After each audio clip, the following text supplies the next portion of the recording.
This is TechSNAP, episode 359.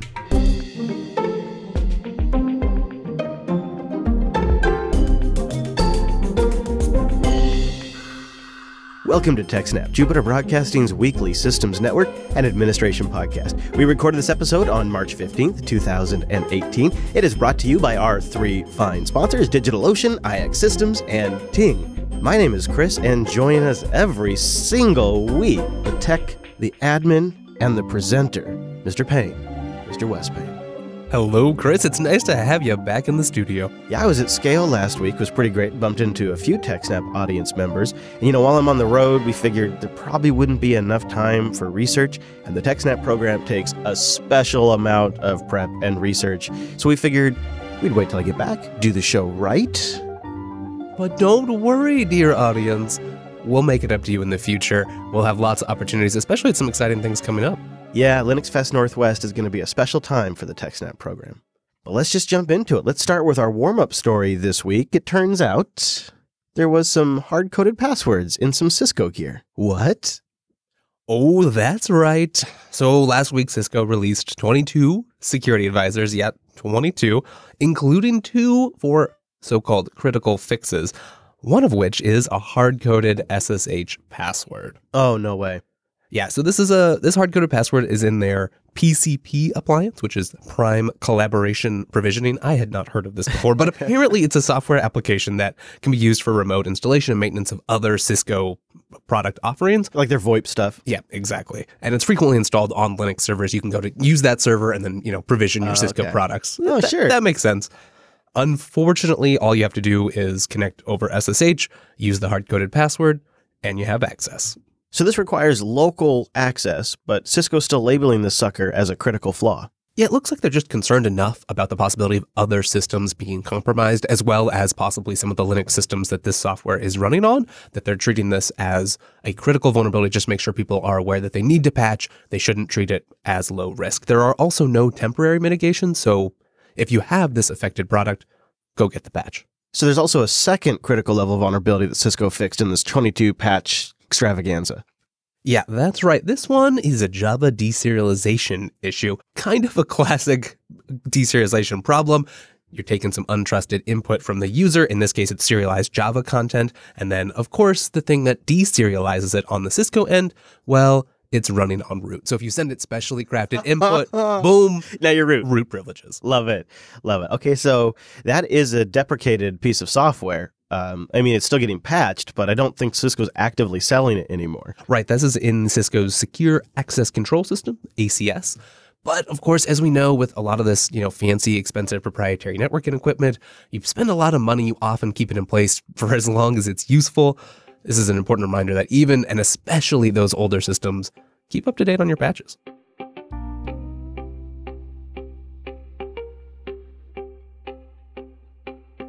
Our next story, ours is calling one of the most advanced attack platforms ever. They say it was potent malware that hid for 6 years and spread through routers.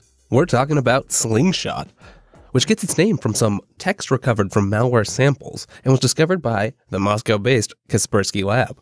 In a 25-page report they released last week, they write that the malware is highly advanced, solving all kinds of problems from a technical perspective and often in elegant ways, right? This has levels of polish.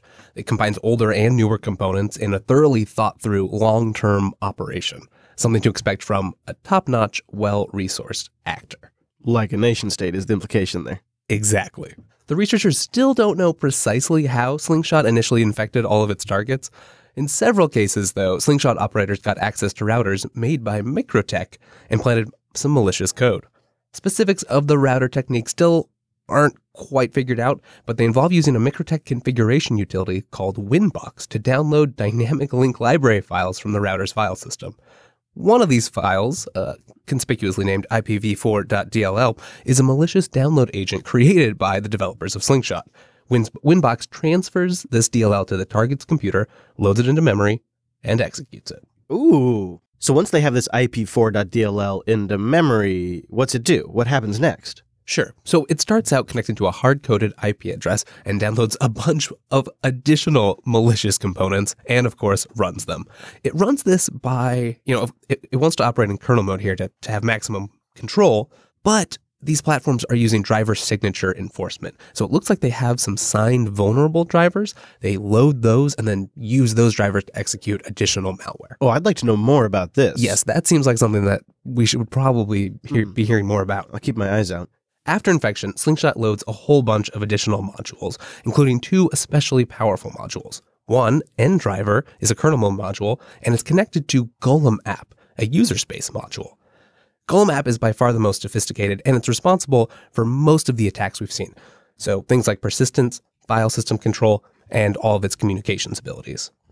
NDriver contains low-level routines for network, I/O operations, and so on. So NDriver is sort of a bootstrap, and then Golem App uses NDriver as well as a bunch of additional code to accomplish all those things. So NDriver's living down at the kernel space. Yeah, it's written in C, and it provides full access to the hard drive, operating system memory, pretty much anything. The research paper goes on to say that this has been active since at least 2012 and had remained operational just until last month, which is when Kaspersky started digging into this more. Yeah, it really does seem quite clever. One of the ways Slingshot was able to conceal itself was use of an encrypted virtual file system that was located somewhere on an unused part of the drive. So it's not even, an official registered scanned file system. Sure. And a lot of times that was enough to get past, a standard run-of-the-mill antivirus engine. Yeah, you're scanning the file system. You're not looking for parts that look completely unpartitioned. You don't scan that typically. Yeah, exactly. Some other techniques include encrypting all strings in its various modules, calling system services directly to bypass a lot of the monitored hooks, and the ability to shut down components when forensic tools are loaded. So it'll notice that you're scanning it and shut down. It's funny because this research sort of confirms like one of my quasi fears that these malware tools is only as good as long as the malware authors are actually using the official system hooks and APIs. If, like in the case of Slingshot, they just do it on their own and don't use the built-in hooks, there's nothing for these malware detection tools to trigger. Yeah, that may be another sign. They have a lot of resources here to re-implement a lot of that, and it makes their attacks more sophisticated. Yeah, that must have taken a lot of research to find undocumented ways to accomplish the things they're doing at the level they're doing them. It must be for some big purpose like espionage, hiding itself in a hidden partition on the hard drive, remaining undetected since 2012, which is remarkable, having 2 parts, one part that downloads new modules so it can do new fun things, and another part that buries itself down into the Windows kernel. This is remarkable. And you're looking at this thing, it can grab anything from clipboard contents to screenshots, keyboard data, network data, passwords, USB connection data. Dang, that must have been a hell of a software development project. Yeah, one other interesting tidbit here is the researchers noticed that the debug messages, they're written in perfect English. Ah, must be the Russians.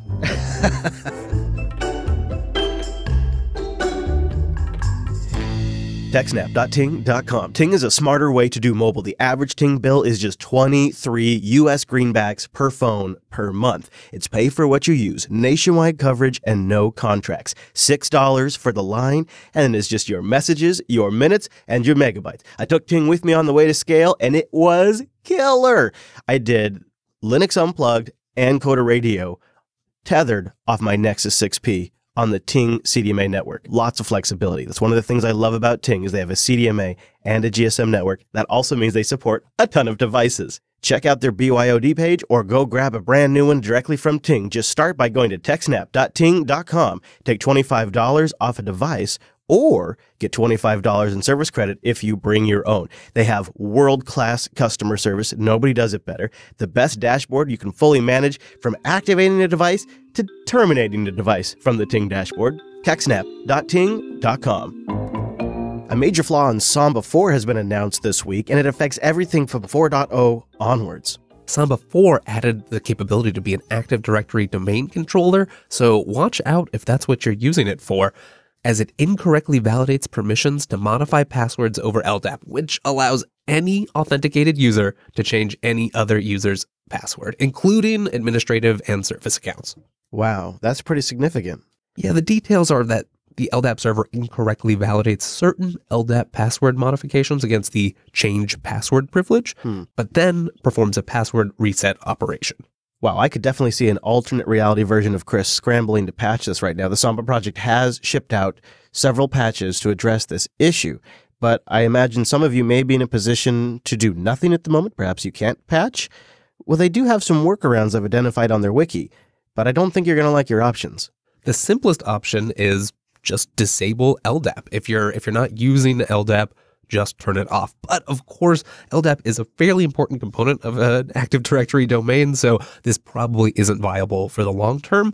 If you want to get a little more nuanced, you can revoke the change passwords right altogether. So this basically makes it that a user can change their own password, but no other account passwords. That seems like it would present a particular challenge when users call in the morning and they can't get logged in after a long weekend and they need you to reset their password. What do you do? Yeah, definitely. And, and then in cases where you have like mixed OS environments, there's a lot of complications here. So one thing to do in particular is set a temporarily long max password age and just make sure that people won't have to worry about resetting their passwords. Their passwords won't expire during the time that you're, until the time that you're able to patch. But of course here, just go get the patch. I deployed a lot of Samba servers in my day, and these kind of things come and go. This isn't the first Samba vulnerability, and it won't be the last because it's an extremely sophisticated project that's setting off to do a lot. This one, though, is particularly egregious because it's been around since 4.0, and it allows anyone to change anyone's passwords. So our tip, as always, is to patch your S, but in this particular case, you may want to consider disabling the password change option until you can get the software deployed. Let's Encrypt is making some exciting headlines this week with a couple of big features they're rolling out, and one that I've particularly been waiting for. What's going on with Let's Encrypt, Wes? Well, a long-awaited feature is finally here. That's right, the thing you've been waiting for. Well, maybe. Wildcard certificates. Wildcard. That sounds like some sort of fun game, but it's not a card game, is it, Wes? No, if you're not familiar, wildcard certificates allow you to secure all subdomains of a single domain, so star.jupiterbroadcasting.com, for instance, and you only need a single certificate. They can make certificate management easier in some cases, and they really wanted to address those in order to help get the web to 100% HTTPS, which is kind of one of their charter missions. They do still recommend that non-wildcard certificates be used for most cases, and, that's already the situation today. It's easy to do if you have, particular subdomains. It's not hard to get their automated software to just make it work. There's more and more tools to do that now, too. There's really an ecosystem that's been built up around Let's Encrypt. We were just reviewing some of them before the show. Okay, so that's one part of it, Wildcard. So what's ACME version 2? Yes, so Wildcard support was waiting on ACME version 2, and as a consequence, it's a feature only of ACME v2, so if you need Wildcard support, you will need to get a client that supports ACME version 2. They have those listed on their website. Now, ACME is the Automatic Certificate Management Environment Protocol, and this is what Let's Encrypt has helped develop along the way, and that's what the automated software uses. If you've used any other certificate issuer, you're probably used to logging into a form, having to enter some credentials, a manual process where you click through several web forms. Oh, yeah. It's not a lot of fun. No. Let's Encrypt change that, and ACME is part of that story. It's the protocol that allows, secure certificates to be transferred automatically. They have several different means of proving that you control that domain. Now, Wildcard, they're only supporting DNS 01. This means you'll need to be able to modify DNS text records in order to demonstrate that you control that domain. Now, that seems pretty fair, though, for Wildcard. And if you need Wildcard, that's not an unreasonable hoop to jump through. No, not at all. It's easy. Another nice thing to see here is that ACME version 2 has gone through the IETF standards process. It's received a whole bunch of feedback from industry experts and other organizations, and I think that's a good sign for a future adoption, even outside Let's Encrypt. Boy, it's going to be pretty hard to be a Let's Encrypt critic these days. That's for sure.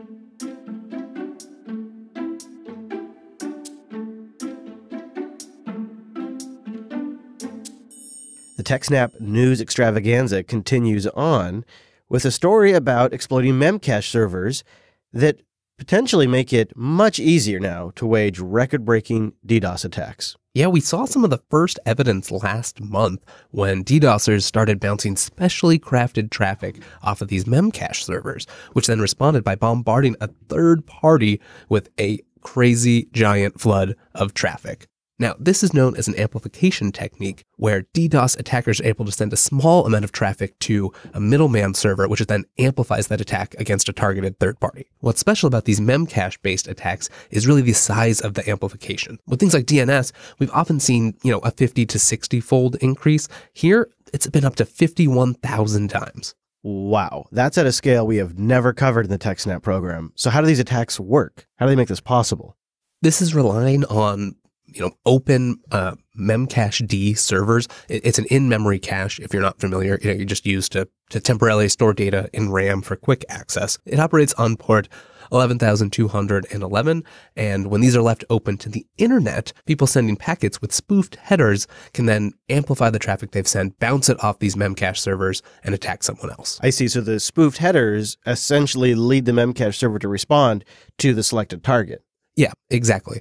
It's like sending a false return address when you're sending a letter, except you're sending thousands and thousands of letters. Didn't something like this take GitHub offline just a few days ago? Yeah, after this technique went public, there was a record-breaking 1.3 terabit per second attack against GitHub. And then a couple days later, an even larger attack of 1.7 terabits per second against an as-yet unnamed US service provider. So far, we've seen two separate exploits that are, just publicly available that really lower the bar for waging these types of attacks. The first one is called Memcached. All right, well, props, that's a pretty good name. It prompts a user to enter the IP address of your target. It then automatically scans Shodan to locate any unsecured Memcached servers that it can find, and then just uses them to flood the target. The good old Shodan database comes up again. The second exploit just uses a static list of 17,000 unsecured Memcached servers and uses those in the attack. So what I'm hearing is we have a lot of unpatched Memcached servers out there. Exactly. Memcache, or Memcached D, is an open source distributed memory caching system that's designed to speed up websites. Like Jupiter Broadcasting is accelerated on the Scale Engine CDN using Memcache, I'm pretty sure. It's a pretty common open source project. It's a great way to accelerate a website, so there's got to be a lot of them out there. And I suppose if the state is in RAM, perhaps system administrators aren't as concerned about keeping them patched. I mean, I just kind of think why we have so many unpatched systems that are contributing to this problem. Yeah, one thing about it is that since it's an amplification attack, sure, you're using, some outbound network, but if you're not, if your Memcached server isn't particularly loaded, maybe it's a QA server, there's not a lot of harm to your server, right? It's not going to be crazy loaded. It's not going to have a lot of harm to itself, but you are causing real harm to someone else. Right. So it's not like it's totally abusing the server that's actually reflecting the attack. So therefore, there's not a lot of pressure on the administrator to resolve the issue. It's not a massive abuse of system resources other than some bandwidth. Yeah. In the same way, another part of this problem is that service providers often permit spoofed packets. Yeah. So, allowing your upstream ISP, allowing you to send spoofed packets. But again, here, you're not sending, because it's amplification, you're not sending a huge amount of traffic. For them, it's just extra work. And so we don't see a huge incentive to fix things. do.co/snap. DigitalOcean is simple cloud hosting that you can deploy at scale as little or as much as you need. And if you go to do.co for a limited time, you can get a $100 credit. do.co/snap. That's our special URL. It's a 60-day free trial. It does require a valid credit card on file, but you will start with a $100 credit. DigitalOcean lets you spin up what they call droplets in under 55 seconds. They have an easy-to-use dashboard, a straightforward, brilliantly documented API, and a ton of documentation to help you take everything further. With 8 data centers all over the world, everything's SSD-based, some great technologies at play here, and an interface that works for beginners or total experts. DigitalOcean.com. You can also sign up and just apply our promo code SNAPOcean, but I recommend you go to do.co/snap so you can sign up for that $100 credit, because DigitalOcean has some new flexible droplets that lets you mix and match resources depending on what your application needs, and their standard droplets have gotten even better for the same great price. do.co/snap. Netflix often has a really unique approach to managing their systems, and so when it's a good fit, we like to jump on a story on their blog because they have a fascinating approach. And this story could really be summed up in Netflix has learned how to fail really fast and recover really fast. It's called Project Nimble. It was started by a small internal team at Netflix, and they're really focused on, making their data centers ever more available and limiting customer impacting outages. Netflix has been based primarily on AWS for a long time now, and they've really had to figure out how to operate well in that particular environment. As we frequently see here on TechSNAP, AWS definitely has outages, and if you're reliant on them, that can be a huge problem. We see days where basically the internet goes down. Netflix isn't willing to let that happen to them, or at least they're going to try really hard to prevent it. Yeah, they're trying to deliver TV over the internet, and that's a significant task they're trying to pull off. And they're trying to be nimble, that's hence the name Project Nimble, if AWS has a significant outage. It's fun to glean insights from these Netflix blogs because they really have this stuff figured out. They are really dialed into how to manage these different massive infrastructures like AWS. They're not just trying to replicate their data center in the cloud. They really go at this all in. And as a result, they figured out some really clever tricks to make Project Nimble work. But first, they had to identify why their current failover process was taking so damn long. All right, so it was taking about 15 minutes, and thankfully they have a great breakdown here. To start with, about 5 minutes was just deciding if they were going to do the failover at all. Do we hit the button? Should we not? Do we hit the button? No, yes, no, yes. Do we? No, yeah. Do we hit the button? Yeah, for 5 minutes. I'm sure you've been in that situation. You're in the knock, so you see some alerts come in. Maybe there's some problems in that region, and you have to decide, is this intermittent? Is this going to continue, or do we pull the trigger? After that, there's another 3 to 5 minutes of just getting new resources from AWS, getting all the new instances, starting new load balancers, whatever you need in a different unaffected region. Then it's about 25 minutes to get hosts booted up, services installed, operating normally. Plus another 10 minutes to proxy all the traffic from the affected region to the new region. And 5 minutes to cut over all the DNS changes. So when all said and done, you add up all those steps, it's about 50 minutes, which is a really long time, and that's a lot of customers because you figure they've got a huge scale they're dealing with. 117 million customers who altogether watch 140 million hours of content every day off the Netflix servers. So they set some pretty impressive targets here. They wanted to be able to fail over traffic in less than 10 minutes. To reach that 10-minute target, they came up with something they call dark capacity, which is a solution to try to combine the benefit of extra capacity, but without all the burden of actually operating and maintaining it. So rather than have a configuration management system like Chef or Ansible provision an instance from a base image after launch, Netflix bakes AMIs. There's some popular tools out there. One of them is known as Packer. You basically, pre-configure an AMI. It's like an old-style image from the physical world. The key insight is that they realized they could keep instances hidden away in shadow autoscaling groups that would work as dark groups, sort of just topping off capacity for the services that they were shadowing. They based this on a relatively unknown detach and attach instance mechanism that AWS provides for EC2 autoscaling groups. Essentially, they can pluck an instance from the dark autoscaling group and push it into the ether, and then make a subsequent EC2 API call to pop it into the running service group.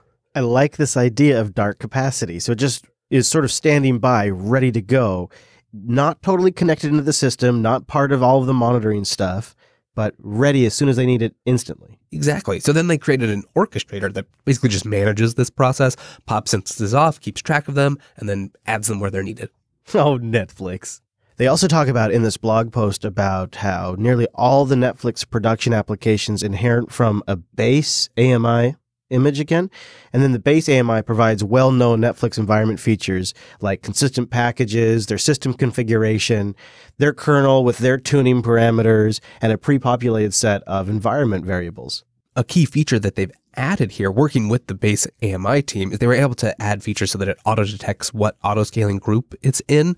And then they've also added additional support for this new dark capacity so that this is baked right into the image. All they have to do is spin up a new autoscaling group based on their pre-configured, pre-baked AMI, and then the orchestrator does the rest. Yeah, and they say by doing this, the dark instances match the system's environment they're shadowing and are just blissfully unaware of their actual location. It's so clever. Beautiful.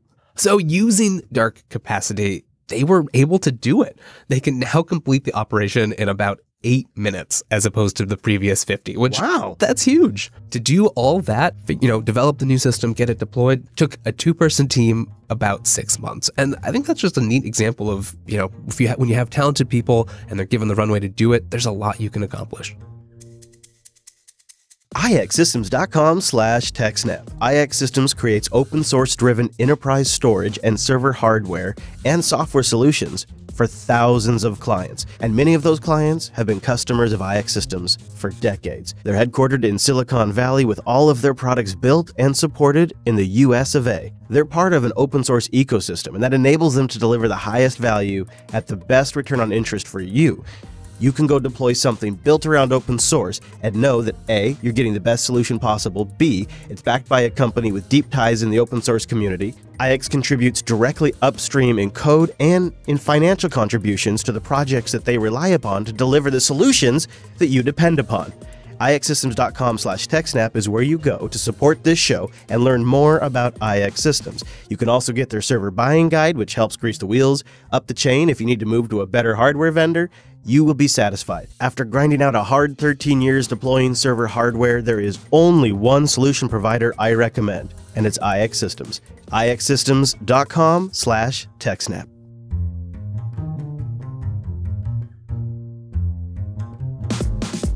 Thanks for going to techsnap.systems/contact to send in your feedback, your follow-up, and best of all, your questions. Alex wrote in this week in response to Alex from 2 weeks ago. And he says, "Dear Chris and Wes, as a current owner of 160 terabytes of multimedia data, I want to write in with my suggestion for Alex for his data needs." Now, he says, "I know you guys are big fans of FreeNAS and ZFS, and I agree if you have the money and you can afford for some extra disks, that's definitely the way to go. But I want to recommend Unraid, which was originally geared towards home users and their media collections, and maybe you could say prosumers. I use it for my business as well every single day. I have a small Unraid server with about 40 terabytes of data served up to 5 clients around my plant, which the data is being pulled on board into a SQL database, which is running in Docker on the Unraid server." He says it works flawlessly and it's easy to manage. He also has it on a 4U Super Micro box. He says it's great for local-based workloads, and I can't speak enough about how well it works. It's just another option for Alex to consider. And this is from Alex M. And the reason why I wanted to read this email is because I'd say we got a handful, more than 5 emails recommending Unraid this week. Never really personally used it except for a look at it a few years ago. I've always sort of been FreeNAS first. You heard Alex's description there. It was originally geared towards home users and their media collections. He said prosumers. And I've always come at it from an enterprise storage perspective. I started in enterprise storage. And so when I rolled something out for JB, I wanted something that was enterprise storage but manageable by humans. I am also a big fan of ZFS for obvious reasons. But I'm not opposed to Unraid. And so I'd really like to solicit feedback from anybody in the audience that's used it in a high capacity situation, with more than a few users. I'd love to know your experiences with Unraid because I'm tempted to kick the tires and you could push me over. Go to techsnap.systems/contact. Have you had a chance to play with Unraid at all? I have not. I kind of have fallen in your camp as well. I got hooked on ZFS and there we go. Do you want to take Mr. Oliver's email there about fail to ban? Hello, Wes and Chris. I have failed to ban working on my DigitalOcean droplet, and I saw that I have about 2 to 4 bans every minute. So I'm wondering, can I set up fail to ban to use the network DigitalOcean firewall within the native DO data center to block the traffic of banned IPs? I'm also wondering, is there any sort of community feature so that IPs that are banned by other hosts are blocked automatically to my droplet? Thanks for the information and any ideas you might have on how to pull this off. So the DigitalOcean firewall is a network level firewall that's happening at the routing equipment before it even gets to your droplet. So my suspicion would be there's no way to synchronize those two things, and they probably wouldn't want to open that up. My suspicion also is that they are correlating the traffic that they see coming into the different DigitalOcean data centers. They've got them all over the world, and they are probably creating a list on their own. But the idea is kind of sound. Like, wouldn't it be interesting to have some sort of community feature? And you and I were talking about different ways to pull that off. And Alan Jew jumped in on the email thread. And he said, I'm not so sure about fail to ban Oliver, but he says another similar program that I use, DenyHost, supports an optional distributed block list which Deny Host itself doesn't seem to be like a super active project, but the site's still up, and there is a shared distributed deny list that people are contributing to. Neat. Yeah. I know there's a couple other open source projects you can find that enable you to use third-party block lists, sync them down from various places. So there's a lot of options there. Yeah. You found a cool tool this week, Mr. West, that we want to share with the audience. So we thought we'd stick it here in the feedback segment. It's S3 Scanner, and it's a scanner for open S3 buckets, and then it dumps what it finds. And the screenshot alone is pretty telling. You just point it at a text file containing the buckets to check, and it's off to the races. Now, what were you looking for this particular tool for, Wes? Oh, nothing malicious. I think it could be pretty helpful if you just have some ranges to scan, maybe some clients, maybe your own buckets. Just go, it's a great way to check yourself before you wreck yourself. Yeah, we'll have links to that and everything we've talked about this week at techsnap.systems/359. That brings us to the end of today's program. You can find all of the links to subscribe to our show every single week at techsnap.systems/subscribe. And to catch my stories from scale, I'll also give a plug to the Tech Talk Today program, techtalk.today. And one more shameless plug because of the special occasion. Go check out Coda Radio 300. Coda Radio just hit 300 episodes, and that episode will be coming out just around this year. Podcast. I know, I'll be watching. I'm really excited about it. And, we, the TechSNAP program, crossed the 300 mark 59 episodes ago. So we're not all that impressed, but it's good to see the other. Congratulations. Yeah, good on you. We did that a long time ago. You can follow Wes online. He's at Wes Payne on the Twitters. I'm at Chris LAS. The whole network is at Jupiter Signal. And links again, techsnap.systems/359, and our contact and question page, techsnap.systems/contact. Thank you so much for joining us. We'll see you next week.